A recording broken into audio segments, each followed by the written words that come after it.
Bienvenue dans La France Bouge, c'est notre grand tour de France avec les chambres de commerce et d'industrie. Vive l'entrepreneuriat, vive les solutions. Nous avons posé nos micros ici à Épinal, dans les Vosges. Ici, les vacances d'hiver ont commencé depuis vendredi dernier, une année particulière entre le manque de neige et la sobriété énergétique. Alors comment s'organise la région? L'occasion pour nous d'aller plus loin.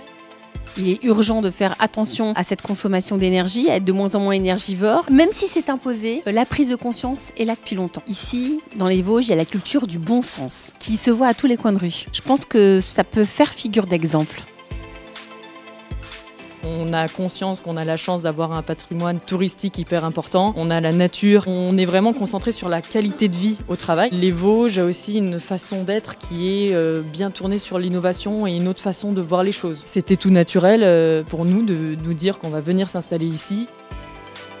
La CCI des Vosges, c'est 21 000 ressortissants, commerce, industrie, les services. Nous sensibilisons plus de 200 entreprises ici, industrielles notamment, avec une sensibilisation très forte sur les problématiques de sobriété et d'énergie. Dernièrement, nous avons réuni à peu près 180 entreprises pour faire un achat groupé, notamment pour l'électricité, le gaz. Et c'était une initiative de la CCI des Vosges.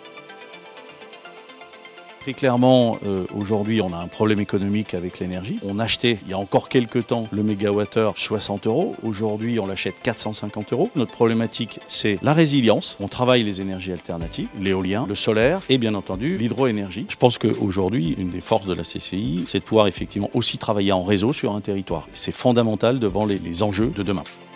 Je suis très optimiste. Aujourd'hui, les Vosgiens sont des gens avec un savoir-faire, qui savent ce que c'est que l'écologie, qui savent ce que c'est aussi que l'industrie. Nous étions un département très industriel, notamment dans le textile. Aujourd'hui, le textile a su se transformer. On fait de la qualité et bien sûr tout le tourisme. Aujourd'hui, vous avez des exemples concrets, notamment avec les stations de ski, qui deviennent des stations 4 saisons et qui investissent notamment dans ce domaine. Je suis très optimiste pour ça.